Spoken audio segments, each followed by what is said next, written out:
There we go. Morning, everybody. Welcome to Red Mornings. So, I don't know if any of you guys are on Twitter, so it looks like Carl might be a little bit late, so that's fine. We're going to do this one solo. Kind of sucks, but if we're lucky, he'll get up in the next little bit, and we can join us in here.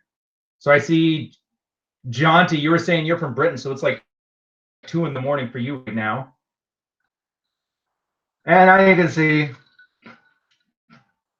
why Canadians drink Caesars. It's hair of the dog. If you have a couple drinks,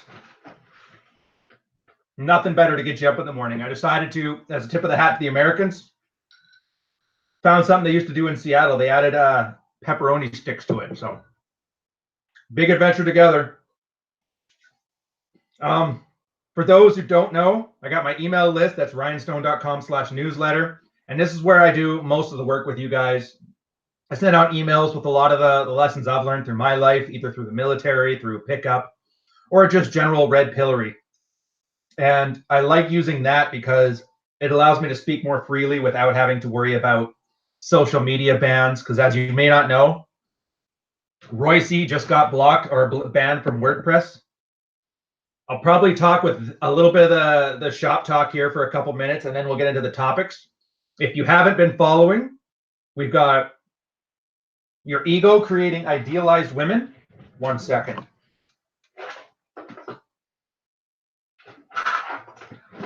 Your ego creating idealized women. I just realized we're not plugged in, so we might end up with a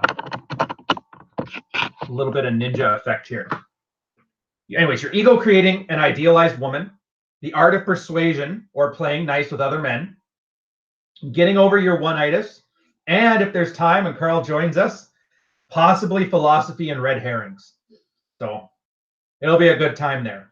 Oh, the stupid chat didn't update. You guys are telling me all these nice things and I'm ignoring all of it. First off, too, if you guys haven't noticed, got a new bookshelf in the back. It's one of those nice relationship things when you actually get, I call them the ride or die bitch, where she really actually gets behind your mission. I mean, obviously it's because she sees there's some self-interest there, but at the same time, my old lady built me a bookshelf. So that's pretty sweet. And then on the back, I've managed to add all my accoutrements, my shadow box I had for 12 years of service, a lot of the fancy philosophical books that I end up reading and not talking about. This up here, if for those of you who haven't been following my newsletter, and if you aren't, I really suggest you do. There was a former Air Force vet from the British military, and we had talked briefly, got to know him very little bit. He kind of started to understand what we did here, and he thought it was cool. So he passed away this year, and he left me a huge chunk of his pipe collection, other than his very favorite one, which he wanted to give to his son, but that's fine. And so this is the one that I thought was damn ridiculous. It's like a sultan's head on a white pipe. So I'm keeping that one, but the rest I'm eventually going to find and rehome them, kind of like stray puppies. That there, that's Pusser's rum. If you guys don't know, that's like a Navy brand of rum. It really doesn't taste very good, but the story behind it is pretty cool. My first foreign port was San Diego. And it was kind of a tradition that your very first port, you buy a flask or a decanter of Pusser's rum.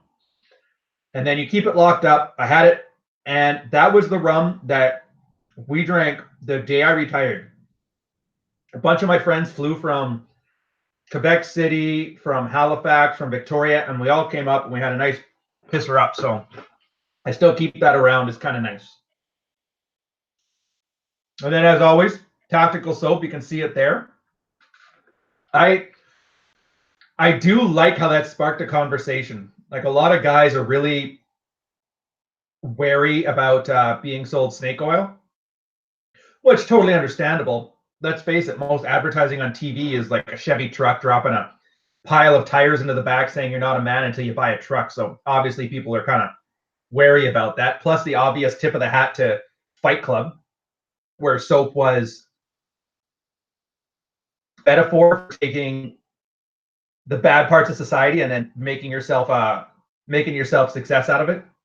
So I kind of enjoyed that, as well as Groundshark coffee. I'll be switching over to that, by the way, on the Red Man group, which we're starting up in about 11 o'clock. And then finally, for those on the email list, I've been talking to a lot of guys about style, a lot of my clients, a lot of the one-off consults, which it's great that you guys are talking in. I love hearing your stories, and I like being able to help you get on your way and start carving some success out of your life. But the one thing I noticed is that everything, when I'm talking style, everything I have, almost everything is custom. Like my suits are custom, my shirts are custom for the most part. Like this one's not. This is just some H&M linen, but that's fine. Even my sunglasses, I end up getting a place that kind of manufactured the kind of style and the quality I want. And so I realized that if other guys may be interested in that kind of stuff, just throw it out there. So I put a code in for the email list. It's just for them only. A little small run I had of them made. I've had mine for like years now, so I needed a replacement anyway. But all this stuff, it's all on my site, ryanstone.com. I mean, obviously, ryanstone.coffee, ryanstone.soap, or ryanstone.com/soap. The glasses for the email list, which is /newsletter. But we'll get into the topic now. I think I've done enough shilling for the day. And then, hey, Ahmed. Hey, Antonio. Hey, Carolina. Hey, guess who just joined? It's a good thing I added a bit of that filler at the start there. I was worried you're not going to make it, buddy. Yeah, well, I'm sorry I'm late. I mean, I had to do some pro bono work last night, so I was being a counselor for a bunch of autists over there on the Red Pill Reddit. So I helped them out. I mean, I hooked them up with the Wrong Planet Forum, which is a forum for autists. Suggested that they go there instead of hanging out on the Red Pill Reddit. I'm doing some market research by having just checking out how many of my followers actually read that place. I mean, it's a great way to do like a, you know, sometimes you can't test the actual variable, so you have to test like an alternate variable to kind of get an idea of things. Right. So I took a tip from Andrew Tate. So I'm checking how many of my followers are virgins based on if they're posting on the Red Pill Reddit. And so far, 69% of my followers are not virgins, which is good. I mean, that means I'm actually making a difference.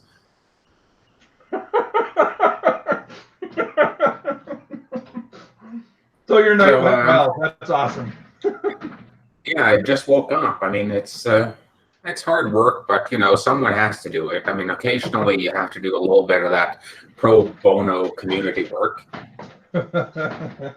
So right now I'm going to go mix myself that Bloody Mary in a minute because I think I really fucking need that because Jesus fucking Christ, I'm hungover. Fair enough. Anyways, take your time. I'll be here when you get back. I'm going to start off with ego and idealized women. So join in when you're back. I'll go mix it in a minute. See, now I think you guys are understanding why we do Bloody Marys and Caesars. It's a hair of the dog drink. Best way to get your morning started again without feeling like ass. So, your ego creating idealized women. What does that mean? And what am I getting at here? It's a common story among guys, and it doesn't seem to matter about the variables.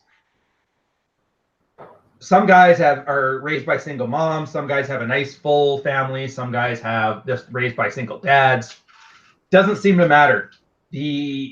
What ends up happening is that a guy creates an idealized vision of what a woman is in his head, and he projects that onto other women. If you guys have been following even my Twitter this morning, you saw this when guys were I think it was a guy, I can't remember his name off the top of my head here, Pat something. Anyways, so he's discussing how Rollo hates women, and I thought that was kind of interesting because it's only when it comes to women that guys seem to treat them like a monolith because they have their idealized image inside of their head. Like you can't say pick any ethnic minority. If you start lumping them all in together, you're pretty much going to end up into trouble. You do that with guys, but women is the only one. Even though it doesn't matter how cynical the guy is about the world, it always seems like that woman of Wollendorf, that idealized female image is always in his head. Now, the problem with that, from what I've seen from the field reports and a lot of the guys I'm consulting now have with that, is that it blinds them. It's their ego, essentially. It blinds them to what's actually happening. Oh. There we go. It blinds them to what's actually happening. So, and I've heard it so many times. You'll hear a guy talk about, this is a good woman. She's not like the others. She's high quality. But then you ask, like I'm asked, well, tell me some details. What does that mean to you? And I've heard one guy, no word of a lie, and no offense to him, he talked about this girl being the quality girl as a 34-year-old single mom. And I just shook my head. I'm going, like, you can't blame girls for this either. It's not their fault because they're just doing their thing. They're looking out for their own best interest. I get it. But then when a guy walks into this, I mean, and that's like a mild case. I've seen way worse where guys take the most abhorrent girls. I've done it myself. For those on my email list, you probably heard of my story about Charlie, my one BPE girl. Same thing there. I looked at her and I had my idealized image of women. And this is how guys get sucked in to those BPD women. The thing about those women is even though they've taken femininity to the extreme level to the point where it's pathological, it's that when you're wearing your heart on your sleeve as a guy and you're telling them about all your idealized female qualities, all they have to do, and they can act out your fantasy right there. And that's how every guy gets sucked in to a crazy chick. Because crazy chicks aren't stupid. They're just crazy. And so for the honeymoon phase, she's really riding that high of finding a man that she wants to commit to. Like, it's hypergamy, basically. And they act exactly like you wanted. My Charlie one was the same way. She acted like the girl that was fun to party with the guys, but she made me look good at dinner parties. Fairly sophisticated, but blue collar underneath, all that stuff. Now, that lasted like a month. And then at that point is when crazy started coming out when her honeymoon phase was over. The problem is, guys' honeymoon phases last a lot longer. So what happens there is she eventually starts treating you like crap. You keep doubling down on your ego investment. And that's where you end up in those situations where guys are getting. Do you remember that news story that came out where a guy had a girl throwing hot water and scalding him on the face, and he tried to stay around for the kids because he loved her? It's like that kind of stuff at the extreme example. So, key point of this story, from my perspective, is you can't love woman as a monolith. It's just not going to work. Yeah, Tex, that's the thing. See, I'm stupid, but I'm not slow. So I'll make mistakes, but I'll learn pretty quickly. And so this is the thing I'm worried about. So, I mean, for a lot of guys, you'll see a very innocuous thing like, why do you hate women? And why do you think women are trash? Or why are you anti-woman? And that's a very, like, it's understandable. You're like, no, I don't hate anybody. I'm a nice person. I love people. The problem is that's a very deceptively insidious statement.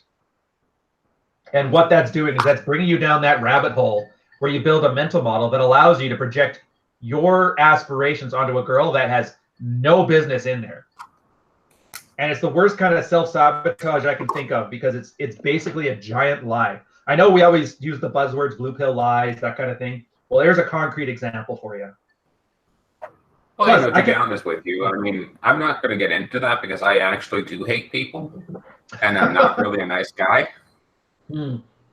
So that ego investment there is just a way of avoiding being the bad guy in someone else's story, like we talked about last week. Right, 100%. Sometimes you just kind of have to take that risk of being the bad guy or doing what you don't want to do. And it's like, you don't want to. Like, I didn't want to do half of the shit I did last night. But I figured by doing it, you force people to act. Because as long as people can be complacent and it doesn't become a complete train wreck, right? They'll be complacent. But if things start becoming a train wreck, they will feel forced to try and fix things. And in the end, I mean, like we talked about this, I think the whole synergy, Manosphere, Red Pill Reddit, I think that's, and Redman Group is a great synergy for doing great things. But it requires a little bit of house cleaning. And that's the same hard decision that, you know, you have to make in your relationships and in your personal life, because you have people in your personal life that are there because you may have been friends with them for a long time. They may be family and so on, but they're holding you back. They're not contributing positively to your life. And worst case scenario, they're part of destroying your life. and you just have to make that hard call to eliminate them and be the bad guy. Dude, that's a good interpretation. I never thought of it with that. But I do agree with the synergy thing. That's awesome. Like, especially since Royce just got his site shut down. Like, I know a lot of people don't like his newer stuff, and I can't blame them. Like, being a mixed breed myself, I can't obviously say I like new Chateau Hertie stuff, but the one thing that was really nice is Red Pill School, how he's making his own infrastructure. It's like a third Reddit, a third Twitter, and a third WordPress. Where he's really, and that's the thing, at the end of the day, we can complain that people are getting banned but it's nice in the fact that he's actually doing something about it. So he's making best efforts to make like a neutral platform for people and not just red pillars, like everybody. So, but it took Chateau to get banned to make people start acting. Well, I think that's a brilliant move because I think that's kind of the infrastructure that's been needed, something independent of the major social media companies. Mm-hmm. Yeah, so I'm definitely looking forward to see where it goes. I contribute there where I can. If you guys haven't seen it, it's trp.red. Yeah, that's the thing too. So I'll go back to your house cleaning thing. It's funny when you see arguments, and I think a lot of people assume you're arguing with the person. When you're not really, you're kind of, it's like the old, what do they call that? The Greek oratorium, where you're basically arguing to the audience with somebody. Same as when we have Parliament, how, I don't know, you guys don't have this, but in Canada, we have our Parliament, and nobody can actually talk to another person. So you can't say, you cheated on your wife, you're not a real feminist. You have to say, Mr. Speaker, our Prime Minister is not a real feminist and he hates women.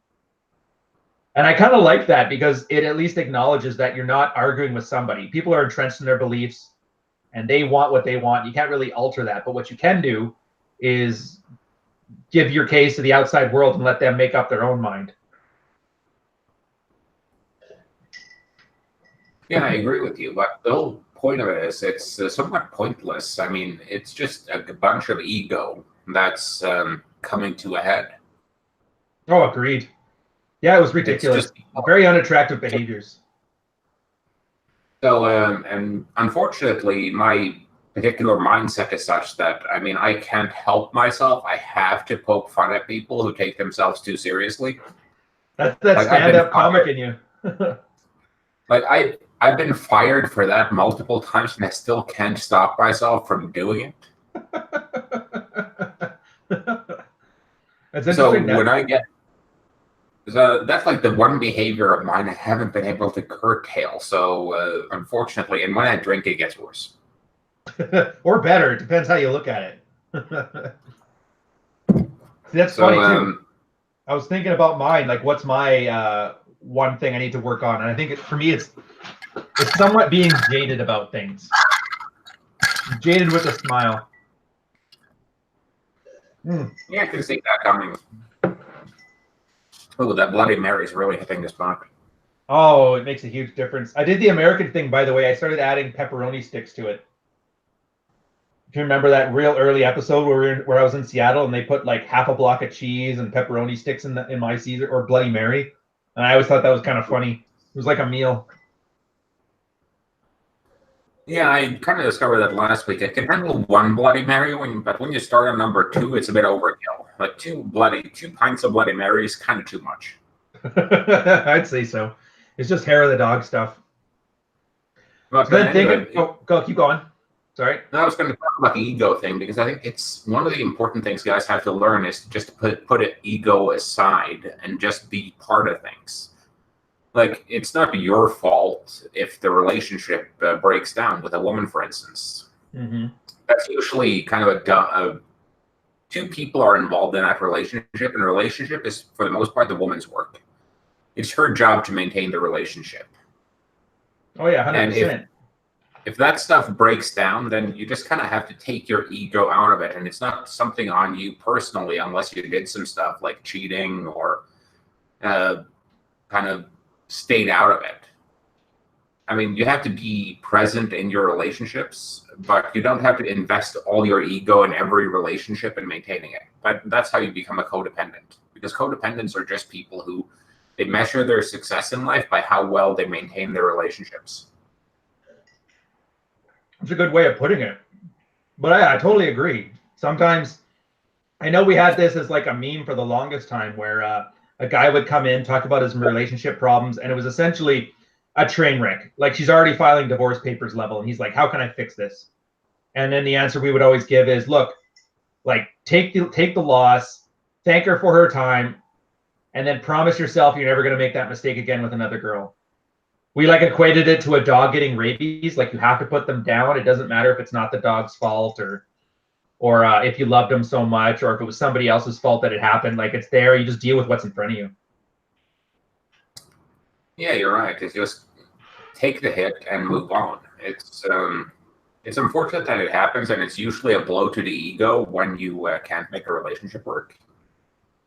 But at the same time, that's the whole point why we teach guys game and everything, because that way you can always replace the woman.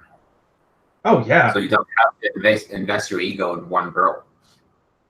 And on top of that, it's a great feedback loop because if the guys can replace his wife the weekend after they divorce or separate, then that gives him a certain confidence that he won't make concessions that he otherwise wouldn't. So he has his frame there. Like, look, you can get on board. And obviously a guy who's married is going to take his wife's interest at heart. So it's like a benevolent dictator thing. But if she decides to sabotage this thing, he's got no problem letting her go. And then on the flip side, usually girls see that, and that the same as if I take my dogs out to the park and a squirrel starts running that taps into their prey drive and they want to chase them. So the more, I guess, if you're not 100% obtainable, it taps into that girl's need to chase and conquer a man. And so it really does encourage everybody to be their best. So it's not even like yes, it is self-interest, but at the same time, it also taps into everybody else's need to be the best. It's holding your whole social network to a standard, and then people willingly wanting to meet and exceed that standard. Yeah, so I just think it's ego is a good thing, but it's just a matter of balancing how much of it is. Like because there's such a thing as too much ego. Yep. And at that point, you have to, ego and humility are important because ego and confidence will get you a lot of places. But when you go into full-blown narcissism and you kind of stop being able to work with others, then you kind of have to do some work on yourself, because in the end, I mean, this is life. And unless you're going to live in a cabin up in Alaska by yourself, like 700 miles from anyone else, you're going to have to learn how to deal with people and kind of keep your ego in check. Oh, I agree. Actually, that's funny. That was the topic of my last Red Pill Coffee video. It was because I know you know this, where a lot of guys talk about how I can't listen to music, I can't watch movies, I don't like my friends anymore now that I'm Red Pill. And I thought that's a horrible thing. Like, what's the point of all this if you're not going to make your life better? And it's not better if you're isolated from everything you know. No, I agree with you, but I do make the joke on occasion that, you know, the Red Pill ruined half my movie collection and about half my music. But I also keep Spotify playlists of just all tracks that are Red Pill funny to me, like songs that have a theme that makes them funny with a Red Pill lens. Yeah. Like I shared one of them on Twitter not too long ago, and it's just because it's a great reminder. And, you know, well, if you're the kind of guy who loved those sappy ass ballads, yeah, and you're like, I can't listen to sappy ass ballads now that I know the truth about women, well, you weren't supposed to listen to sappy ass ballads to begin with. Those are for women. What's that? It's always track 4 on back when like albums had like a progression to them. It was always the first track was heavy, the second track was light, the third track was like the main single, and then the fourth track was the ballad, wasn't it? Yeah, something like that. But it's the same thing. Like if you're like, oh my god, I can't watch all my favorite rom-coms after I became Red Pill. It's like, are you sure there's not something wrong with you? Because rom-coms are for women. I mean, are you sure you're straight? Well, I was thinking of it on a different level because I love like Japanese films. I think they're great, but the thing about them is they're very depressing. Or even Koreans. You remember Old Boy? Did you ever watch the original one of Old Boy? Yeah, years ago. Yeah, so you remember that is not a happy story. It does not end happily. The guy cuts out his own tongue. He was basically accidentally slept with his daughter, like all kinds of crazy stuff right there. I enjoy that movie. It's a really well done movie. But from a not a sociopath lens, it's a horrible movie. So that's another thing I can't understand. You can't compartmentalize your enjoyment of art as a medium from your own worldview. And that's kind of where it makes me worry when people, because let's face it, everybody loves calling red pill an ideology or a cult. And it's stuff like that that kind of gives those critiques a little bit of relevance. And I don't like them. I prefer to fight against them because it's just a simple compartmentalization thing. Same as your friends. Your friend is dating a single mom. He's in love and he won't hear anything of it. Well, that's fine. But at the same time, like my friend has a power boat and I can go out with him every weekend and go fishing and we can talk about business and that's perfectly fine. So there's plenty of value add in that relationship. Just because we disagree on like one giant thing doesn't mean I need to throw out everything I know about the guy. Well, to be honest, there are cults within the red pill. I'll be perfectly honest about that. The whole thing is not a cult, but there are cults within the red pill. Yeah, but I mean, they would have been a cult with whatever they joined. They just happened upon here. So, I mean, let's just be perfectly honest with that. And that's the one of the few times I actually start calling people out is when I see that they're establishing a cult. I could assume there's some homosexual lubrication fluid that you're referring to at this point. Well, there may or may not be something to do with that, but there are also others. Like you had the upstream thing, that was very cultish. You had the Peterson fanboys, that's very cultish. And, people may ask, what do I make the distinction with a cult versus what we do? And for the most part, I think the red pill itself, if you take it just like a body of knowledge, I mean, I know people love to call it a praxology. It's not. Praxology is a method of research. It's not an actual thing you name. I call it a body of knowledge or a theoretical framework, depending on the situation. And that's just the information you have that informs your decisions. What you do with those, that's pretty much up to you. Now, when people take those and they build them into a grand narrative and they start to drag in shit like various dead philosophers, they start to include, religion in it, at that point it gets cultish because at that point it becomes very orthodox. And it's always the continental guys, by the way. It's never the Scottish Enlightenment figures that people seem to reference. Yeah, of course, because, I mean, you had a schism back in the day. It was kind of like what's happening now in the red pill, in philosophy, because you had the Scottish and English guys who were going with analytic philosophy and who were very focused on finding proof, mostly based on David Hume.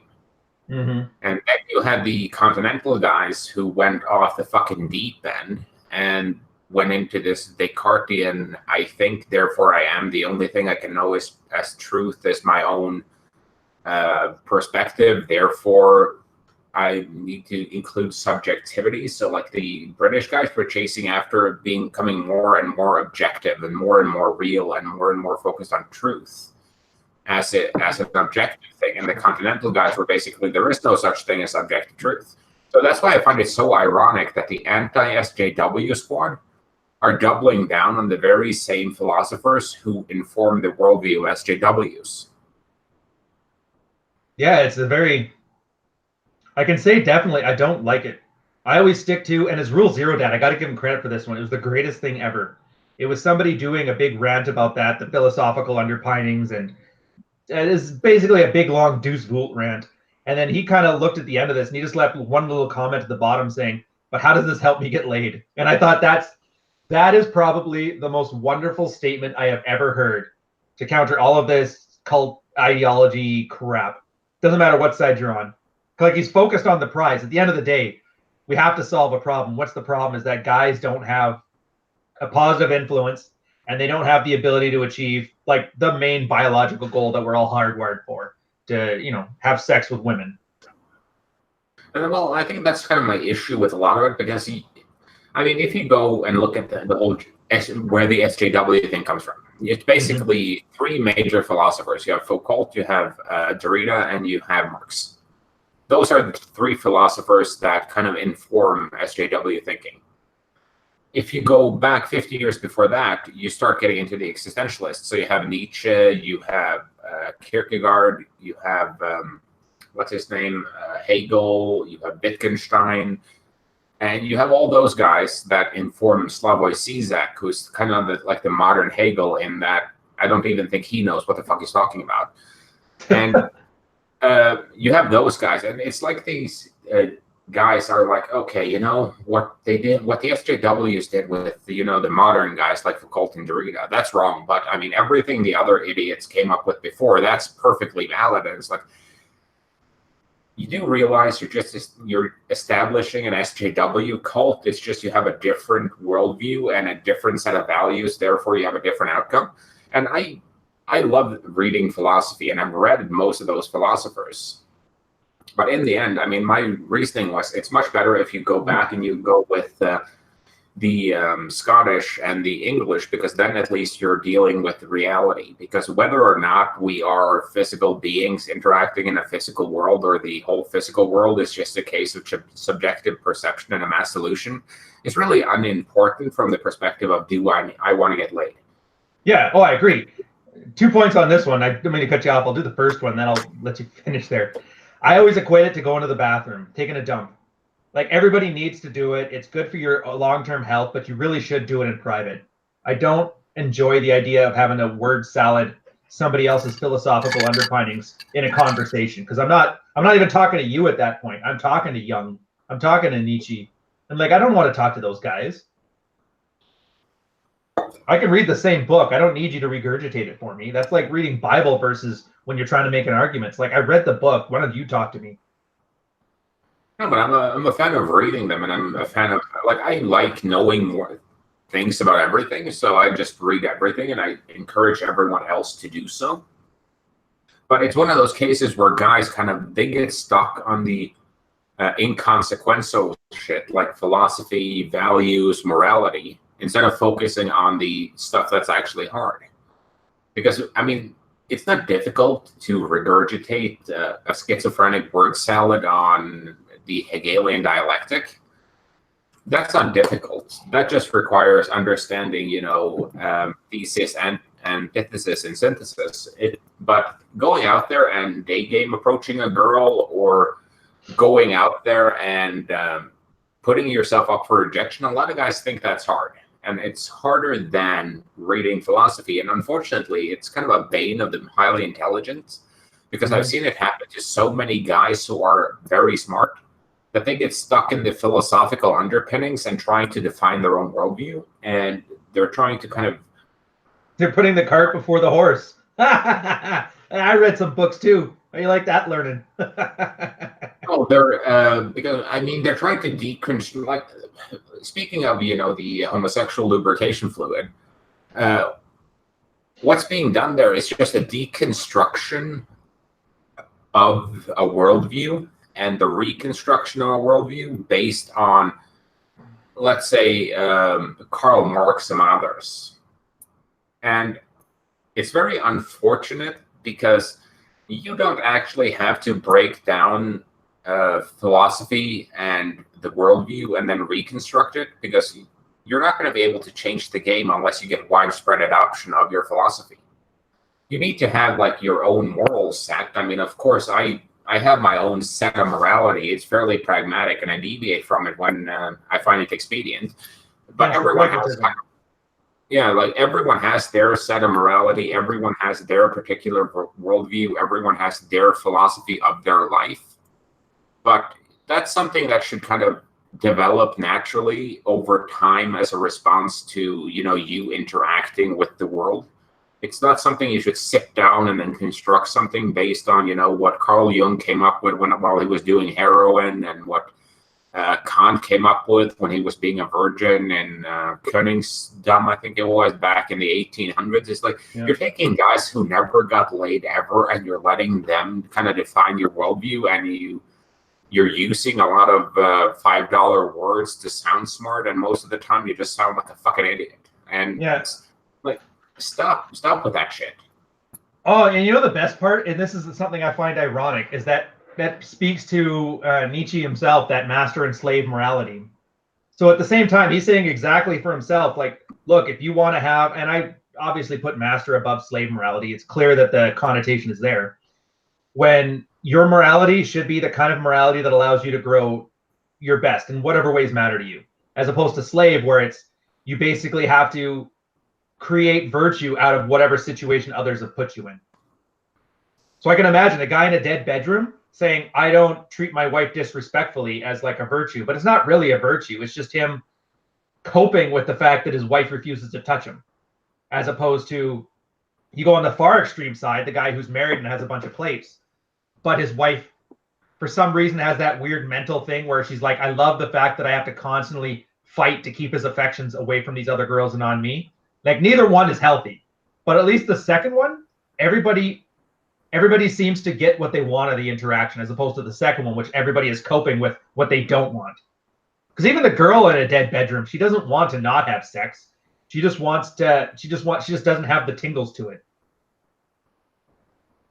Yeah, and I think that's kind of where the pragmatism comes in, and I think I'm kind of guilty in you remember Neo Reaction Safe?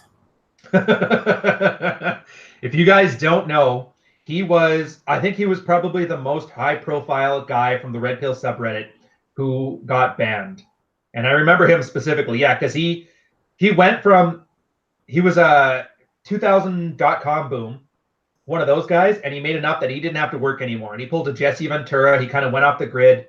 And then he started getting into like the lizard people and 9/11 steel beams, all that stuff.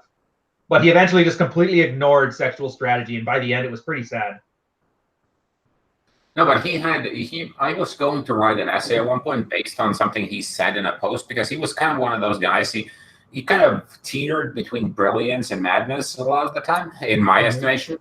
But one of the times he made a post that was, it was something like the red pill gets into the Jersey Shore a little bit too sometimes. It goes in waves. So sometimes it's very gym tan laundry, just be in shape, be well dressed, be in clean clothes, etc.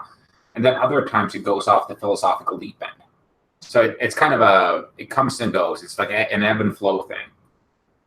And one of the things I thought was so brilliant with that was he has a point, but the way I see it more than anything is when you first find the red pill, what you need to do is you need to start doing the work. You need to, if you have a bad haircut, fix your haircut. If you're fat, get thin. If you're skinny, build some muscle. Do everything you can with your within the physical realm of reality. And then once you've done that, you need to start approaching, you need to start getting laid, you need to start building your ego to a point where you have a healthy set of boundaries, you have a healthy set of... a healthy narcissism level, yeah. No, not narcissism, but that level, because a lot of the guys, let's be fair, they're not very confident dudes. Mm-hmm. They wouldn't be here if they were. That's the problem. And the whole thing is confidence comes from small successes. And after a while of building small successes, like, okay, you're lifting more in the gym, you have slightly longer day game interactions, you actually manage to get a girl's number, you manage your first kiss close, you manage your first F close, etc. And over that time, you're building your confidence. And with the philosophy, you kind of leapfrog doing that because you get so deep into the weeds that you're not really focused on the main thing, which is, sexual strategy and intersexual dynamics. You're focused on other things. You're focused on, politics. You're focused on, morality. You're focused on worldviews, philosophy, and all you really need to do is wash your fucking dick. Yeah. Oh, I agree. It's the weirdest thing. It's and I get it, because it's like an ego defense mechanism. Think of it this way. If you start doing philosophy to that extent, nothing you do can be wrong. It's not proven, but you can approach a girl and you'll know instantly if you've got game or you don't. If you can approach 10 girls and not one of them gives you the time of day, there is no room to maneuver your ego around. Well, I actually am great. It's just the problem is all 100 of those girls that don't want me. Like, no, the problem is you have a 0% success rate. And that's solid. You can't argue your way out of that. You can clearly look, and somebody watching it will clearly say, well, that's because you're fat. You have what looks like pubic hair on your face. And when you talk to a girl, you couldn't make eye contact. You couldn't string a sentence together. Like, everything there is a direct hit to your ego. and it was something from Whisper, actually. If you guys don't know, he's one of the I'd say he's like the 3 R's for the Red Pill in general. For the Red Pill subreddit, he's one of the 3, whatever letter you want to use there, the 3 R's, whatever. But he was talking about men's self-esteem and self-worth. Now for girls, it's different because girls are kind of have that intrinsic value. They can make babies. So right there, they automatically get like a floor that they can't really go below. But guys don't have that. We're essentially disposable trash. And our self-worth comes from, like you were saying, that feedback loop of doing something, succeeding at something, and then using that success to leverage into more successes. And that's where your self-worth kind of builds. And I agree, if you're using philosophy as a shortcut to that, you're building these fake successes to build your own sense of self-worth. And I would argue that's what creates the unhealthy levels of narcissism that you see are very rampant among, and not just Red Pill, among men in general, and especially failures. Arguably, like the failures of men are the ones that work the hardest on creating these unfalsifiable levels of self-worth. Unfalsifiable, damn, Ryan, I'm being impressed with your vocabulary here, but you're right, and I never thought of it that way, but it's very true. You're building kind of hypotheses that cannot be falsified, and that way you never get your ego hit. Because I mean, when you approach a girl, that's really you throwing out an hypothesis that you have a chance of getting laid, and when she turns you down, that's kind of the falsification of that hypothesis. I mean, every time a girl rejects you, that falsifies the hypothesis of I am an attractive man to that girl. Yeah. And if that's the fact with all girls, then you have what I call a great data sample that tells you you're not attractive. So at that point, that's a massive ego hit because you're going to have to start the work. But funnily enough, this seems to happen with guys who are kind of brainy or guys who get a girlfriend. That's the big secret. No, but the whole thing with it is writing relevant, good content every week is fucking hard. It's like you have breaks sometimes just because you don't have any new ideas for content. But if you start jerking off to Hegel, then you have a never-ending source of content, because I can talk about, things that people never use and things that never help people, but I can write like 50,000 words just on Hegel, and it's not going to improve guys' lives. But if I make it like P.T. Barnum-ish enough, they'll feel like it's helping them because, hey, I knew who Hegel is now. I didn't know that last week. That's an improvement, but it doesn't contribute to getting you laid. Like, yeah, it's an improvement to no useful goal. Well, I've tried this in practice and talked to girls about philosophy on dates. I even kissed a girl off a comp line once. But for the most part, it's useless. It's the same thing with MBTI. Like, I use MBTI when I run game all the time because it's absolute fucking chick crack. But that right there should be a hint to you as a man. If something is chick crack, then it's not something you should base your life around. Oh, I agree. So and you may as well, be like, my horoscope. I loved horoscopes for that. Prince13, thank you for the $5 super chat. He's got a question. I'll let you start on this one, Carl, and then I'll follow up. My sister is a 28-year-old single mother. Should I passively listen to her vent about her problems, many of which are her own doing, or rock the boat with red pill knowledge? Well, my thing is, don't be a white belt. Don't be a white belt. Ooh, I like how you phrase that. The whole thing is, like, I talk about red pill shit here. I talk about red pill shit on Redman Group, and I talk about red pill shit on Twitter or on my blog. I don't talk about red pill shit in my real life at all, almost. I will help guys out. Like, I will help out guys who are, like, struggling with women, but I'm not going to use the vernacular. I'm not going to use all the glossaries. I'm going to put it in like real terms, instead of saying, well, you have to appeal to her hypergamy by being a high value man, and you have to bring up your SMV so that you're not really a fat, ugly dude. Be like, hey, man, sorry, but I mean, that girl is hot. You probably can't get her, wearing, you're 20 pounds overweight, you have a horrible haircut, and there are mustard stains on your shirt. You should probably fix that before you go hitting on her. Or, if it's a corporate situation, like, okay, you don't dip your pen in the company ink because, Me Too, and, you don't want to keep a clean slate. And it's just about not being the guy who pukes fucking red pill words at people. And because no one's more obnoxious than the motherfucker who just found the red pill and he comes up to you and he's talking to you about red pill shit and he's using all different. It's almost like they feel like they have to pass some test on, do I know all the red pill buzzwords? And in the end, the concepts and the constructs don't matter. What matters is getting your fucking dick wet. I mean, we only have those constructs because we're trying to communicate ideas. Like alpha and beta are not like two dudes, and it's not a moral judgment. It's not a value judgment. It's just kind of a way of saying all the traits that make women wet versus all the traits that make women go, oh, that's cute. Yeah, and it's shorthand because having to type that out every time would just make it impossible to talk. Every one-off comment would be like a 7,000-word essay. Yeah, just shorthand. So right, my thing with it, don't talk to her about red pill knowledge. Just kind of listen to her and try and give her, if you want to, you can give her constructive input. But don't use the fucking red pill vernacular. I mean, like, I almost cringe when guys use the term hypergamy when I'm on red pill stuff. You and me both. It's bad enough. That's bad enough. If you're one of those guys where you're at the bar with your friends and you're like, yeah, I would hit on her, but her fucking hypergamy's on going haywire this month, so I'm just going to hold back for a month while Chad fucks the crap out of her. You become these two fat dudes. I was sitting behind an airplane and we're talking nonstop about the fucking black pill, and we're referring to they were kind of referring to every girl on the plane as Stacy and every attractive guy on the plane as Chad, and they were like trash talking the guy next to them, like, "Hey, Chad, move around, stop being Chad," etc. It's just obnoxious, and it shows that you have zero social skills.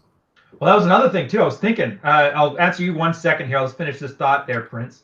Was the reason why people are saying they can't hang out with blue pill friends and that kind of thing? You really should, because for these guys, let's say you genuinely think that it's something that will help out their life.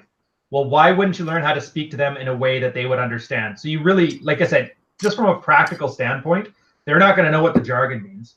So if you really think you're doing them a favor, learn to communicate in a way that they communicate. So you really shouldn't be leaving your friends that are dating single moms and think it's the greatest thing on earth. Like, don't give her that word salad. But for Prince's question, I would answer your question with a question. When you're asking what you want to do or what you should do, what do you want out of the interaction? Like, do you think there's a magical combination of words that you can give her that'll make her stop being a single mom? Probably not. Do you think that by chastising her for making bad choices that she's going to feel bad and change her ways? Probably not. And do you think when she's venting to you, she's articulating a problem that she wants you to solve? Probably not. So you got to ask yourself, what is it you're looking to achieve? Walk backwards from there. In this case, I don't think you want her to do anything different. I don't think she wants to do anything different. So discussing this stuff to her really doesn't solve any purpose other than to put strain on the relationship with your sister. My vote would just be, yeah, if she wants to be an emotional tampon, if you don't want to be that guy that has to hear all these problems, just don't. Say, look, your life's kind of a mess. I get it, but I can't be here to have you complain about it constantly and just walk off. Like, that would be my advice. Well, my thing was I was just thinking about this because I was writing an essay in my draft folder that I sent you called Civilians in Clubhouses. Mm-hmm. And I kind of think of it in the way that, the mafia and gangsters usually talk about people who are in the game and people who are not in the game. So you have the guys who are in the game, and then you have the civilians. And most of the time, there's kind of like an unwritten rule that you don't talk about the game to civilians, and you don't attack civilians. And the whole principle behind that is, A, you don't want to give someone who's not part of the game info. And number two is, if criminals are killing criminals, the cops tend to be like, oh, well, shit happens. Right. But if a family of four with a little blonde daughter gets caught in a shootout between two gangster groups, the police are going to have a lot of pressure to, kill off all the business for everyone. And wrestlers have a similar thing because, they talk about, marks. You have the wrestlers who are cool with the business and understand the business, and then you have the marks who are the guys who fall for the business. And, you even have the concept of being a mark for yourself, which means you're buying your own character. And then you have the smarks, which is pretty much what I am, wrestling fans who know the business, that everything that goes on behind the scenes, but you're not in the business. And I think the red pill is very similar because you have to know the red pill and you're in the red pills, you're in that clubhouse. And when we're inside our clubhouse, we can use the vernacular. We can, use real talk. Like you like me a good point on that? Yeah, real talk about power talk. Yeah, so you have to kind of learn to do both ways. So I can communicate red pill ideas to people without using any of the vernacular. And I can do it in a way that's fitted to that audience. I think that fluidity is what a lot of guys in the red pill need to kind of develop. It's the ability to have a conversation with a civilian or with another man in the red pill that doesn't turn into, the typical teenage alpha male posturing. Yeah. Actually, that's an awesome segue into the second topic, the art of persuasion or playing nice with other men. That was wonderful. I loved it. Tapping into this one. Oh, sorry. Go ahead. I didn't have a clue. I was just finishing a thought on, the whole idea that we have to learn how to play with others, whether they be in our clubhouse or whether they're civilians. And we can kind of, we have to make a choice as men at one point. Do we want to keep our clubhouse, which is keeping the red pill small? It's a limited number of men, and like it's like the 0.0% of the population, or do we want wider influence? And if we want wider influence, we have to start appealing to the kind of guys that can make that happen. And at that point, that's why I tweeted last night in halfway in a drunken stupor that if I will take one guy who's 47 years old, 300 pounds, who just got zeroed out in a divorce, who finds the red pill and ingests the red pill, who also happens to be head of HR and hiring at Facebook, over 10,000 18 to 24-year-old edgelords who just sit there and think it's funny how they manage to trigger the normies. I know, it's ridiculous. And that's funny because I think you've been in a couple of the private chats with me. So for the audience, you guys don't know this, but there's a lot of times that people will reach out to us because, like it or not, we're kind of the tip of the spear here just because we have our faces on and we're talking about it openly. But a lot of guys come to us and they're like, I work for a prison system, or I work for HR for companies. And they go, since looking at this stuff, I had some ideas. Like, I think, but we can't really tell them because they're still like, look, I don't want to be associated with this. I still have a job. I have kids to worry about. And we get that. And that's something that it's very hard because you have an idea of a lot of guys who are just quietly making their lives and the communities around them better, which is awesome. But at the same time, they need that level of discretion. So you can't just start parading them around as testimonials. It puts us in a very weird place that way, where we know we're doing good. Other people know we're doing good, but you can't send it out. So it pretty much forces us to be word of mouth. But I agree with the idea of, do you want to be the king of shit mountain, or do you want to be a peer in a larger thing? And in this case, to me, it's no question. The end goal is always to have enough self-actualized and happy and fulfilled men that you don't have to worry about an incel shooter every month. I think that's a very noble goal. I can't see anybody arguing with it. They can disagree with the details, how we do it, or if it's effective. But I think any reasonable person would want to go in that direction. Yeah, no, my thing is just we have a lot of guys who find us because, I mean, let's be fair. The guys who are like in their early 40s now who just got divorced, a lot of them have good jobs. A lot of them have good incomes. Like I know what my average Twitter follower earns. And I know a lot of these guys because they private message me and they email me and they want to buy consulting for obscene amounts of money. Yeah, same. And the fact of the matter is that these are the kind of men we need to include and work more at recruiting into the red pill. Because let's say how feminism gained influence.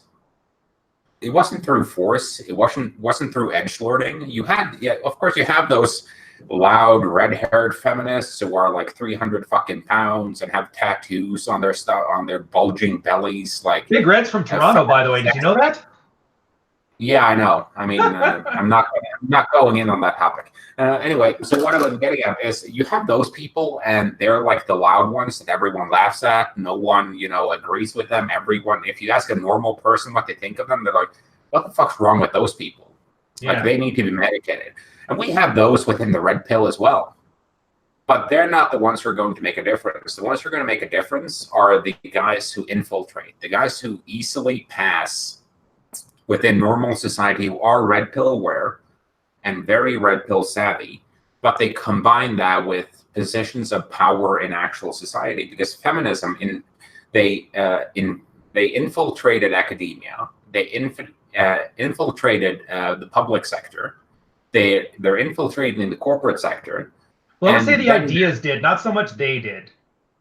No, but even they did, because like even some of the feminists got, big board positions on trust and safety councils and the likes. But what you have to keep in mind is they're not the extreme edgy feminists who are burning their bras and, who do those naked protests and so on. They're the feminists in a nice corporate suit with a degree or two who have some credentials from academia. They have good jobs, and they're able to influence public policy, and they're able to influence corporate policy, and they're able to influence new generations of people growing up. And that's kind of the people we need to recruit and the guys we need to put out there. Well, I wouldn't say recruit. I don't like that. It's not a, like, I get for shorthand, it's just easier to say recruit. Like, I get what you're saying, but for me, I just think of it like you just want to get the ideas out, because I mean, the ideas help me, they help you, they help Rolo, they help everybody else. And so it's just the same thing as going out to the bar with a bunch of buddies. Like I was doing last week, and I wrote my last field report on that from emails, where it was a bunch of blue pill guys. I used to sail with them. The one taught me some things about some medical issues I've been having through the military I didn't even know I had. Another one was talking about how he wants to start a business, but he doesn't know how to start. And so we just swapped notes. So I don't even want to say recruit, but you're helping other guys solve problems for themselves. And so then it's the idea carries over. It's not so much like, if they don't want to say they're red pill, that's fine. But if they're doing the things that we do, that we know allow men to succeed in whatever way matters to them, I think that's good enough for me. Whether they like the branding, and let's face it, red pill's pretty crappy branding. I'm fine with not having that, as long as it achieves the end goal. And that's just like, because clearly we see the way it's going right now, and without a giant war or a plague, we're going to have a lot of disenfranchised men coming up a lot quicker than we think, and that's not good for anybody. So if you don't give guys a pathway to success, not even a guarantee of success, just a pathway saying it's possible, you're going to get that kind of Arab Spring situation where some innocuous event is going to cause a guy to light himself on fire, and then all of a sudden everybody's going to get everything torched, and I don't think anybody wants that. No, I'm with you on that, and that's kind of my thing with it is, if you get the ideas into these men's heads, then when their company is doing their new sexual harassment policy, then that guy might be in the boardroom and be able to influence how that's written and how that influences men's lives. When when a state is doing their custody legislation, the guy might be in the room and be able to influence it. And those are the kind of guys we need to get these ideas out in the big world. And like that, I don't care if they call themselves red pill men or whatever they call themselves. I care that the ideas get out there and that the ideas can influence the world. And I'm sorry to say that in order to make that happen, we need men who have actual juice. I mean, I love, memes and having fun and trolling as much as the next guy, but those guys are not going to influence shit. They get you attention, but they're basically the Instagram ass model of the red pill. Attention. Some of it, a little bit of it, might be productive attention. Most of it is unproductive attention, and most of it is negative attention. Because let's be honest, next time we get the fucking Elliot Rodger or something like that, if the journalists hits up the red pill subreddit or a blog or MGTOW YouTube channels or whatever, and what they see are a lot of aggressive, highly aggressive men just fighting back and forth, we're making it very easy for them to tar and feather us. Oh, I agree. If they go in there and they see nothing except, fairly well worded, professional sounding advice from men to men, then it becomes much harder for them to kind of tar and feather us in public. And that's kind of the unfortunate thing about, the red pill as a group, or the manosphere as a group, is that the guys who are pulled up and given media attention are always like the last people who should have it. Like, you have Paul Elam, who's the head of the MRA, so he basically looks like a chick now. Or you have some edgelord who, thinks it's just fun to use expletives on live TV and insult, a television host or a reporter on live TV. And that's not who you want to get the attention. You want the guy who is representing you to be a guy who actually an aspiration. He makes us look good, not like a guy who makes us look like, pardon the expression, like a bunch of fucking spurns. No, I agree. I was thinking about that when you talk about rhetoric, and this ties into the philosophy thing earlier, how the philosophy guys always tack onto the logos. But logos is the least persuasive form of rhetoric. You always have your ethos. I always get ethos and pathos mixed up, but ethos, like your status. Does this look like the kind of guy I could follow into battle, or does this look like the kind of guy I could date and show off to my friends? Then the pathos, like, does this give me some emotional resonance? And then finally, at a distant third, it's not even, does this make logical sense, but does it appear to make logical sense?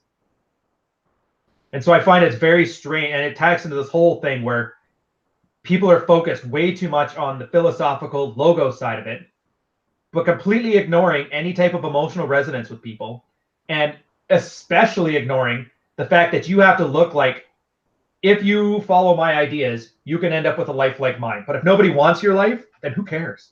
You could have the most perfect statement ever, but if you're just a fat Paul Elam thing looking around there that nobody wants, like, I would never touch that guy, why would you listen to a word he has to say? No, it's like if the guy who's representing you is a Chad and all the girls in the audience are swooning over him, that will convince the men in the room as well. Oh, agreed. But if it's like some guy who none of the girls would ever want to sleep with, and everyone is like, Jesus, what's wrong with this guy? He sounds like he should be wearing a tinfoil hat and broadcasting from a caravan out in the middle of the Nevada desert about UFOs. No one's going to listen to that guy. So you're going to have to see how do we, like, because the red pill, I agree with you, it's not a great brand. And what I think it's funny how so many people are fighting over what's ultimately a mediocre brand. But who do you want to be associated with? Do you want to be associated with guys who are actually make you look good? Or do you want to associate with guys who make you cringe every time they open their mouth? And that's why I liked the 21 con, because you have most of the guys there, they're in shape, they're well-spoken, they try to keep the F-bombs to a minimum, as minimum as you can when you're talking to a room full of men. And most guys are in suit, or they're at least well-dressed, they have fresh haircut, they're fresh beard, they look good. And you can actually associate with that crowd. And the old school PUA crowd, I'm not sure if you ever went to a boot camp or saw any of the boot camp videos. I had a brief layer there for a bit, not long though. But if you're in one of those rooms, and most of the guys are overweight, most of the guys are in cargo shorts and Crocs, the instructor is standing there wearing a freaking top hat with black nail polish and mascara on, and it's like, why am I in this room? Dude, that's the funniest. Oh, so can you finish your thought? I'll go after. But no, go. I was just thinking it was awesome because so when I first went, it was the 2017 convention. I'm going to preface this right now because I know there's a lot, like, people have a lot of polarized opinions about the 21 convention, and that's fine. They're all fairly reasonable. But I'll just say this one from my perspective, and this is the part that I enjoy about it, which really has nothing to do with any of their complaints anyway. So 2017, it was when Rollo first came out of the closet, I guess. And then he brought Hunter with him. for the most part, we had like an 80-90% agreement. There were some disagreements on the 10%, but we saw the bigger picture, so we went forward on a strategic level. The first group of guys there, they were, like you said, they were fairly out of shape. There was a ton of cargo shorts and t-shirts, a lot of unattractive people. There was one in specific I can think of who actually came and like started talking to me about how he missed my speech because he had to find a hooker, which was always kind of strange. Like, I don't know why. You didn't know who I was 15 minutes ago, and I'm not the person for your confession. And then that was the thing. So this first year, it was just us. Like, but then people started following us, and then they started seeing, you know, Hunter was crushing his workouts. I was dropping weight, getting my mental stuff in shape. Then you had guys like Ed, who's like, I want to get back into boxing shape. So like, everybody was watching this group of speakers holding themselves accountable, saying like, next year I can't show up and have you look way better than me as if I've been slacking. And then you fast forward to 2018, and I met a lot of the same people that were in 2017. And I would say the BMI of the entire crowd dropped a good 5 points just over that 12-month period. It went from people in cargo shorts and t-shirts to people that were dressed like they care. Now, say what you want about the messages, the different speakers, that's as individual, whether you prefer X speaker versus Y speaker or not. I watched 500 people start caring about their appearance, how they present to the world. And in some cases, just night and day, like that guy I was talking to before, he was very antisocial to speak to. He didn't make eye contact. He stuttered. He kind of couldn't get his thoughts together. But then you saw him on the second year, dressed way better, 40 pounds lighter. He was a pleasant person to talk to. He had generally gotten his act together. And so I always keep, aside from personality conflicts or what you can think about the people, like that's real actionable progress that you can point to there. And you're right. That's the part I like about it. Well, you know what I said on Twitter the other day? Like, if I started calling out every guy within the manosphere whenever they say or do some dumb shit, I need to quit my corporate job. I need to stop doing this. I need to stop writing for my blog. And I just need to sit around 24/7 calling people out. And it's not because, you know, there are just constant sources of drama. And I just don't see why are we doing this, that it only serves for the peanut gallery. And I was guilty of that last night because I went off on a fairly harsh tangent, but part of that was holding... Harsh but funny, I've got to grant you that much at least. Yeah, well, I'm always funny, but that's kind of my thing. It's like, you can argue with people. That doesn't work well because that just makes them double down. If you ridicule and make fun of people, it's very hard to defend against that. And that was the kind of the thing last night, because if you're just making fun of people and they're treating it as a serious argument, who looks socially uncalibrated? It's a good point. It's not making fun of them. And so I went back and I cleared out a lot of that from my Twitter feed because I don't want to feed it to other people. But the whole point of it being that you always have a peanut gallery of guys who are sitting there and who want drama. They're not doing any of the work. They're not contributing content. They just want to stir shit. A good mentor of mine used to call them well pissers. They're guys who go and piss in the well, not because it has any benefit, it ruins it for everyone else. And the whole thing with them is they're not contributing in content, they're not doing any of the work, so they're not getting better. All they're here for is drama and entertainment. Attention seeking. And yeah, it's attention seeking. They're the Instagram ass models of the red pill, except that, you know, occasionally it could be nice to see an Instagram ass model. And the whole thing being that I don't see why they are a major demographic. I mean, it was up to me. Those are the kind of people who need to be, weeded out of the community. And that's why I wrote my essay this week, too, on how to, you know, deliver a complaint and how to write a good criticism. Because I get a lot of it, and I'm sure you get a lot of it. I know Rolo gets a huge volume of it. Of guys, so, well, you know, hypergamy's bullshit. Or, you know, they get a 2-word tweet like, fuck you, or something like that. And, you know, if you want your criticism or your complaint taken seriously, present it in a way that the person can actually respond to. Because if I get like a drive-by criticism on Twitter, most of the time I mute them, or if I'm in a bad mood, I'll block them. And then you get that whole, oh, so-and-so blocked me, the Red Man Group can't handle criticism. Well, you weren't really criticizing the Red Man Group. You were basically insulting people. And, you know, if you're that socially uncalibrated, I don't blame people for blocking you. I mean, to be honest, I mean, you deserve to be blocked. And it's like I said, I mean, I don't block people for disagreeing with me or for having complaints. I block people for being lunts about it. I like that's going to be a meme coming forward.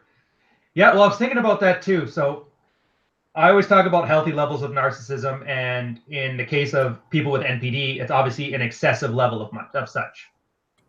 And those are the kind of guys that are well pissers, as you put it. I can call them Statler and Waldorf if you want a Muppets reference, but whatever it is, it's attention for the sake of attention. Like as long as you're any attention is good attention, that same crowd. And at the same time, they also need help. So it's this weird thing. And I agree with you. If it becomes unpalatable to deal with them, like if all they're doing is trying to AMOG you and it's just embarrassing, like at that point you got to block. You got to put them out of their misery. But I was thinking from an incentive standpoint, you can't really appeal to somebody's logic because they're dealing with their ego. You can't really appeal to much of anything as far as incentives go. The one thing you can do is they don't know, how does it work? They don't know shame, but they do know consequences.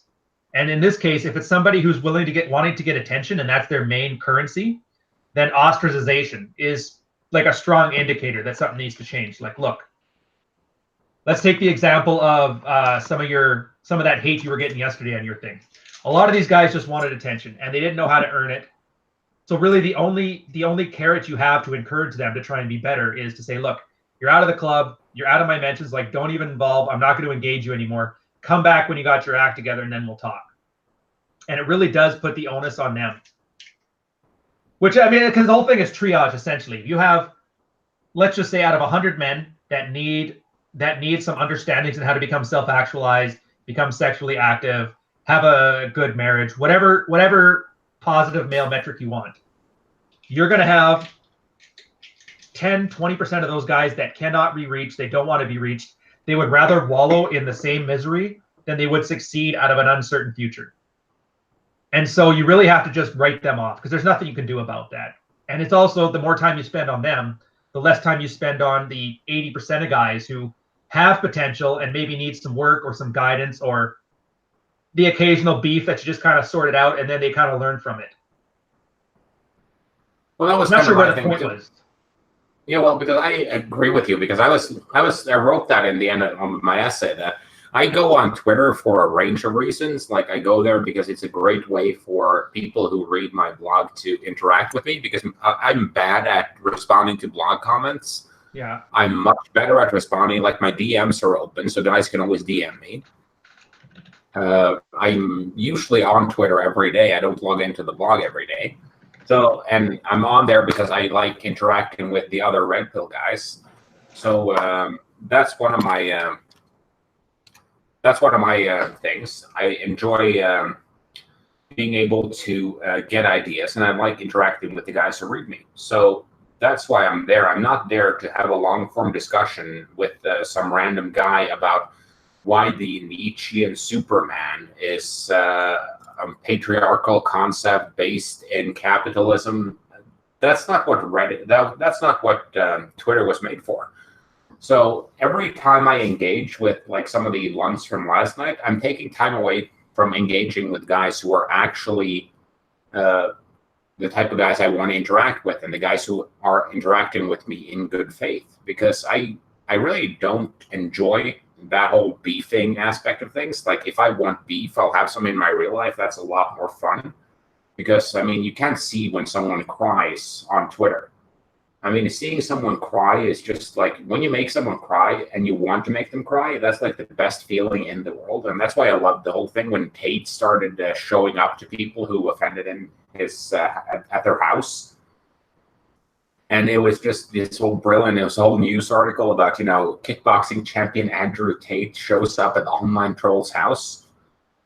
And if you can do that, then that's kind of the kind of hate you want. But for the most part, interacting with people who are just there to get attention and there to insult you, it's just a waste of your time. They have the time to do so. And that's why I said a simple thing in my essay, like, if you want me to take your critique seriously, do your research, write a well-formulated, well-reasoned essay, and I'm sure I'll respond to it, Rolla will respond to it, the guys on the Red Pill Reddit will respond to it if it's good or bad.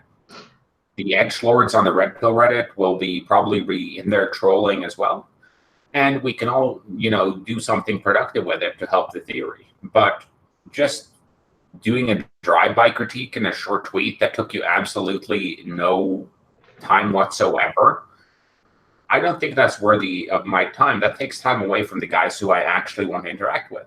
And that's why and that's kind of why I've adopted the position now that I like the Red Pill Reddit. I'm positive to the Red Pill Reddit, and I think it has a lot of great synergies, and I think the guy running it is doing a lot of great work.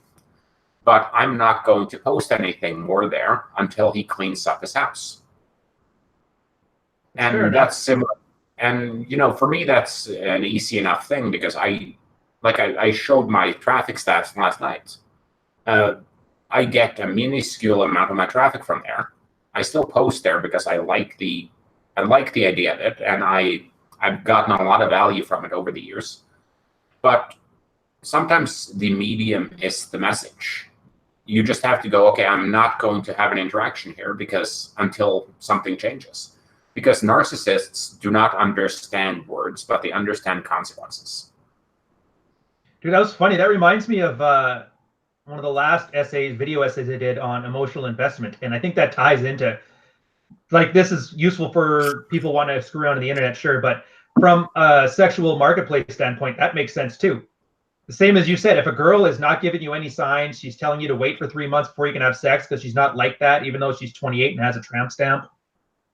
But investing more of yourself into the other person than they're investing in you creates an asymmetry that really doesn't help. I mean, that's kind of one of the ways that codependence manifests itself. So I think if we're being honest and proper, like when you have frame is what you are. It's who you are. It's not what you do.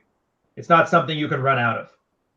If you're the kind of person that can have that unwillingness to engage in an asymmetry on a forum where somebody's just drive-by crapping on you and you respond with long essays, if you're not willing to engage in that, then that makes it more likely that when a thought comes over and gives you just enough drip affection to keep you around, that you're going to end up following into her orbit too.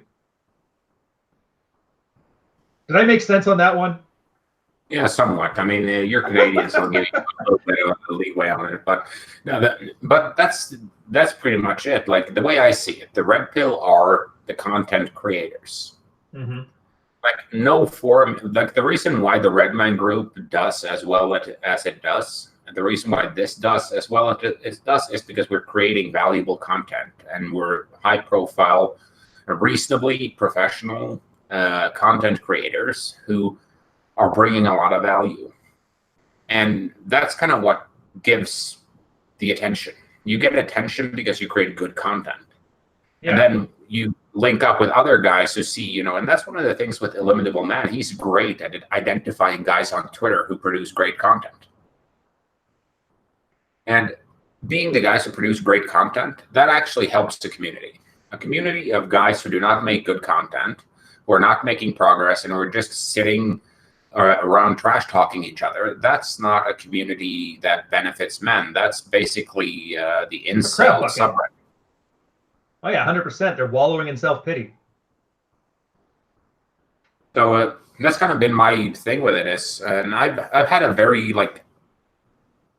laid back block policy just because I don't give a shit. And most of the time, I just have fun. Normally, when guys block, I start trolling. So I was spamming my good old trusty meme. Mm-hmm. Oh, yesterday. I didn't even know the tune, and I was humming it in my head, and I think I got it mostly right. I finally listened to the song you based it off of.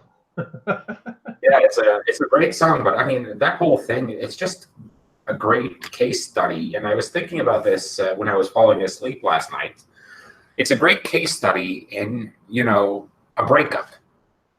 Because you had two people involved in that situation. And one of them had these great big ideas he had built for the future he imagined for that relationship. Mm-hmm. And then it turns out that the other person just thought of him as a one-night stand. And he said he'd call, but he didn't call again. And, the other side got angry. And it's just, he never let it go. And, it's just one of those cases where like someone, and it's the same thing with guys, is like the girl dumps them and they refuse to accept that the girl dumped them. So they start invading her social media. They call her at all times of the night. They start trashing her to all her friends and try to sow discord within their circle of friends and so on. And in the end, that just, it's not a good look, because you show how emotionally invested you were in that person. And you're showing that this is like the pinnacle of my existence. I can never get anything better than that one night stand who wrought on me. So I'm going to, if they don't want me, I'm going to destroy them so that no one else will want them. Maybe then they'll want me. It offloads the self-reflection of it. And that's why I think that whole thing is so, no F-bomb, freaking funny. It's just that it's like a case study in a breakup, but it's between two guys in the red pill, and that just makes me laugh.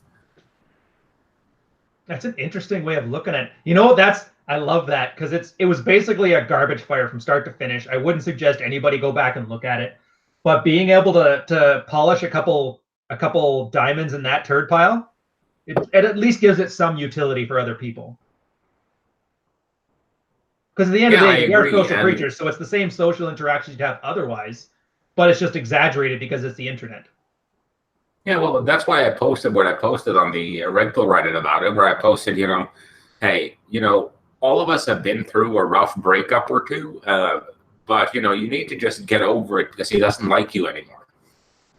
And that's basically my view of the entire interaction. It's like you took a girl home one night from the bar, you banged her that night, you gave her a couple eggs and crushed up the customary morning after pill in her orange juice, and then you sent her on her way. You said you'd call her. Disclaimer on this: this is technically illegal, so we are not suggesting anybody do it. We're just using it for narrative explanation only. Continue, please. Yeah, I would never encourage anyone to do that. I mean, yeah, just don't. Anyway, and you send her on her way, and you don't call her because to you she looked good, in full makeup and the dress she had on that night, and you had about 18 beers in you, so all you could see were D cups. And you wake up the next day and it's sort of coyote ugly, and you kind of hold it together because the best way to get an unfortunate interaction in the morning is when you wake up screaming when you see your face without makeup. So you send her on her way and you're like, okay, I'll call you tomorrow and we'll do something. And you never call her again. And, when she doesn't get the call on that third, fourth day, she starts to realize, oh my God, I was a one night stand, and she finds that unacceptable. So she gets emotional. She starts calling you. Pro tip, don't give her your number or any way to contact you. And she tracks you down on Facebook. She starts posting crap on your Facebook wall. She tracks down your Twitter. She starts sending emails to your work email and, showing up outside your work to trash talk you to your coworkers. And in the end, you're going to have some experiences like that, but it just shows how valuable you are and how low value they put on themselves, because you're obviously the best thing that ever happened to them. You were the guy who gave them the most value and made them feel the most valuable in their life. And to you, they were basically just someone to use as you pleased in that moment to satisfy your own needs. Mm-hmm. And it's just an asymmetry. And I think the asymmetry is what offends them. Actually, that makes sense. That makes total sense. Yeah. So I'm kind of close to this thought here, but you're right. And that's the problem, because I know a lot of guys too, they always think that by having a friend with benefits or like a short sexual encounter, you're ruining this woman. When in reality, like, she was kind of ruined before you got there. All you're doing is you're bringing that out. But if it wasn't you, it'd be somebody else. And like you said, you're still leaving them better than you found her. You gave her a great experience with a great person, having a lot of fun. She got exactly what she needed out of it, but she overly invested because of whatever reasoning she had. Obviously, if you're the greatest thing that ever happened to her, that's how I look at it. If I'm the greatest thing that ever happened to you, I'm very sorry to hear that. But maybe it's best you find out now before you end up you end up stabbing somebody's cat when they're out of town for 2 days. Yeah, and it's that's like my next barrage in this war of memes are a bunch of Fatal Attraction memes. Yeah, I like it. Honestly, I'm taking the approach that you were just discussing there, where even if it's a garbage fire, like it's good for other people to rubberneck on that garbage fire and see what they can learn from it. A cautionary tale.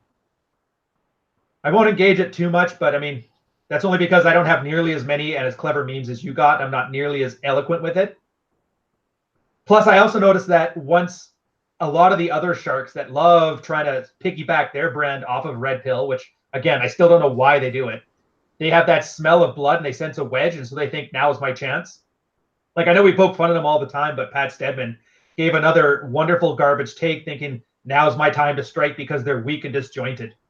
And he essentially, did you hear his thing though, where he lambasted Rollo for not proclaiming love for all women as if they're a monolithic entity? Yeah, I know that because I tweeted about it last night, and I got let's see, I'll find the tweet here because I was being hilarious tweets. Yeah. So just give me a second here. Well, that's right. Take your time. While you're looking for it, I'll just get my point out. But yeah, because that was the thing. I looked at him like, why are you saying I love women? It's not. And that's the thing. He's got a wife. He's got a daughter. They're 20. They're still together. Everybody loves each other. So he clearly loves women who have earned their place in his life. But he doesn't love women as an interchangeable monolith. And that scares me. That's a very pernicious lie. If you think of women don't have to earn a man's respect, a man's love. It's granted for you by default. And why, as a woman, would you do anything in your life to better yourself? If you're going to get the same amount of love from a man, say you devoted 10 years of your life to being the best woman you can be, why would you do any of that when the garbage fire girl down the street is awarded the same level of social love or respect from the community? It's a very demeaning thing. And it reminds me of that Margaret Thatcher statement where she told feminists to go pound sand because she worked to get where she was, and she's not going to let other girls take the credit for that. Yeah, actually, I tracked down the tweet now, and I don't mention him, but I love him, by the way, how like we can have so many disagreements within the Red Pill about all kinds of weird things, but the one thing that everyone can kind of unite around is how big of a pussy Pat Stedman is. Uniting force in the Red Pill. It's like everyone could be fighting each other with bare knuckle boxing and firing salvos at each other. It's like Pat tweets something and everyone's like, shut the fuck up. He's a living meme. I can't even be mad at the guy. He's just so wonderful in so many ways that he did not intend. Yeah, but no, the thing I tweeted yesterday was, to be honest, if your starting perspective is crying how over how special, beautiful, and perfect all women are on a good man project video, I can kind of see how any position other than all women are 10s would seem like an atrocity on the level of genocide to you. Oh, that makes sense. It's that same mentality where guys are talking about they only date 9s and 10s, but you meet the girls and they're not 9s or 10s. It's that same, their ego. They're projecting their idealized woman onto all women. So you're not even looking at women. You're just looking at your own ego. No, I think it's different. I think it's narcissism. Because what I think it's, if I date anything less than a 9 or a 10, that means I'm less than a 9 or a 10, but I see myself as a 9 or a 10. Therefore, every girl I date is a 9 or 10. So you just project the value you want to have yourself onto the girl, and you just kind of, they reflect that back at you. Oh yeah, that's classic narcissism, or narcissism personality disorder, where you build the narrative and then you fight the ego, like anybody who disagrees with that narrative, as opposed to letting the narrative develop over time. Yeah, I think that's kind of the thing what that is. It's like they just kind of construct this whole big thing. It's like I tweeted yesterday, like whenever a guy tells me, I'm a millionaire, I'm like, oh, in assets, liquid, stocks, bonds, crypto, on paper, how quick can you put $1 million in a suitcase? And it's just because it's, especially now, especially with property prices and so on, it's, if let's say your parents croak, most people will be at least close to $1 million if their parents owned a decently sized house in a central location. In Canada, you can own it almost anywhere and be a millionaire at the end. Our property rates are just insane. Like I think the average home So price in Victoria, BC, of like 300,000 people, average home price is about 800,000 right now, and that's just the land. You could live on a shanty though. yeah, but I think for the most part, a lot of this is about, ego investment, because a lot of times you have guys who they build this image of themselves as the all powerful, the prize. And we kind of tell guys to do this too when they start out, fake it until you make it. But Mm-hmm. you get a lot of extreme reactions. So you have guys who have no confidence, no boundaries, nothing. And then they overcompensate and they become a unbearable narcissistic douchebag who constantly tries to get into fights and who will not accept any slight to his boundaries whatsoever. And you get what I call, ghetto masculinity, where, you have guys getting shot over one guy's sneakers being scuffed by accident in a bar. And use And the that's word not, respect ironically or unironically. yeah, respect and you dissed me, blah, blah, blah, that whole thing. And for me, that's counterproductive because that means you're not going to be able to interact with a lot of people. And the whole goal, and one of my goals is, my goal is to be fluid enough to interact with people no matter what level they're on. So Mm-hmm. I can be just as home in a dive bar as I can be at a Michelin restaurant. Right. For the simple reason that I actually work very hard to maintain that fluidity and to be that mentally flexible. And I think that's a major benefit because that makes you, yeah, it does make you're not like an authentic person per se. You don't have any hard boundaries for the most part. At the same time, it makes it very easy to interact with people on their level and communicate with them on their level. And I think that's what a lot of guys lose at some point. Because, when people are kids, they can talk to anyone. Like Yeah. a 5-year-old will talk to anyone. But as people grow up, they start to get obsessed with, status relative to the other person. They start being obsessed with, it's, have you ever seen that show, Keeping Up Appearances? No, but I've heard about it. Yeah, it's a British comedy show about this like lower middle class woman who acts like she's upper class. I know Jonty definitely in our chat has definitely watched that, being British, Mm-hmm. but the whole point of it is she is obsessed with her own class and how refined she is, and as a result, she's ashamed of her family. She doesn't want to be seen, using anything less than premium quality tableware and so on. Yeah, and the funniest thing is, like, her last name is Bucket, but she Frenchifies it to Bouquet. It's like this case study in narcissism. And the major downside of it is because she creates that narcissistic persona for herself, it makes it impossible for her to forge relationships with anyone.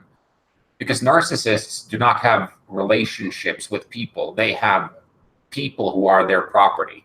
They have people not because of the relationships and the value they get from the relationships, but the image having those relationships project. Right.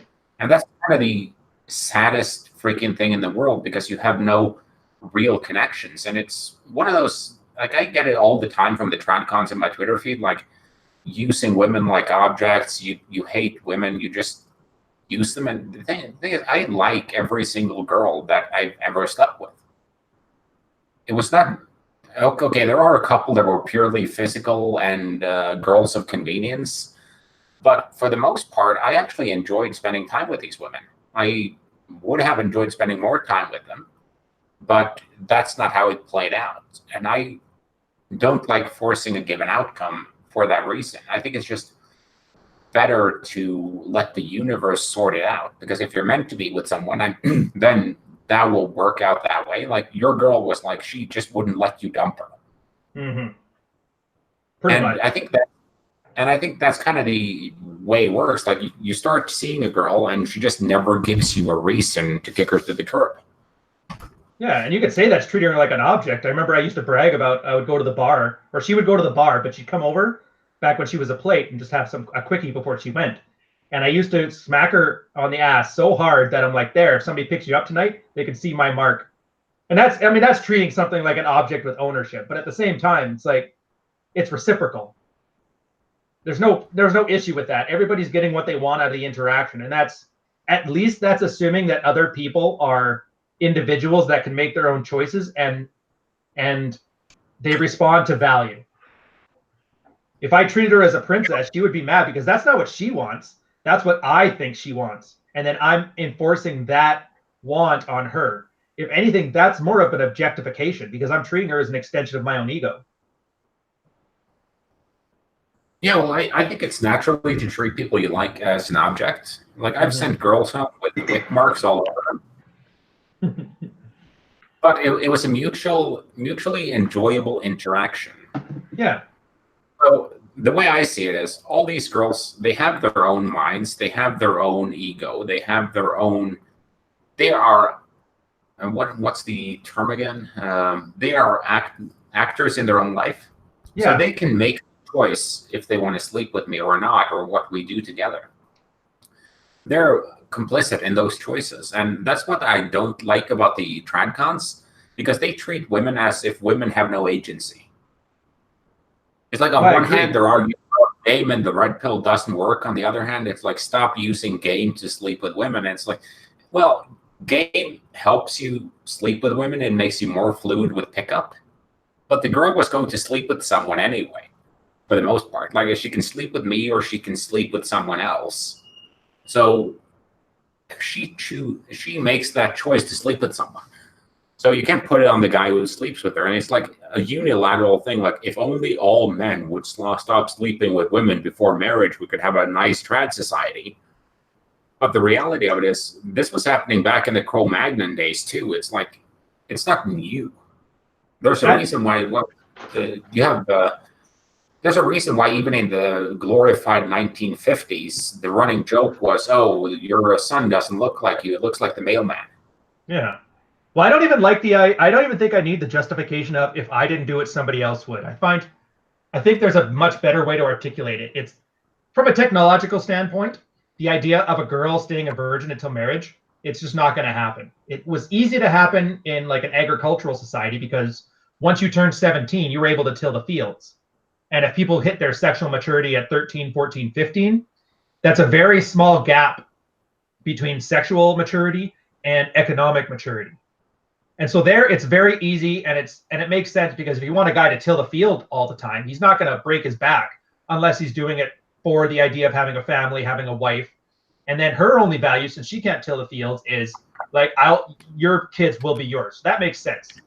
But you take that now, after you have to essentially get a 4 to 6 to 7 to 8 year degree in order to have any kind of economic independence. And even then, with other factors at play, it's not a guarantee. So you're asking somebody to go from 13, 14, 15 years old until 30, and then you expect them to completely avoid their biological need to have sex for that entire time.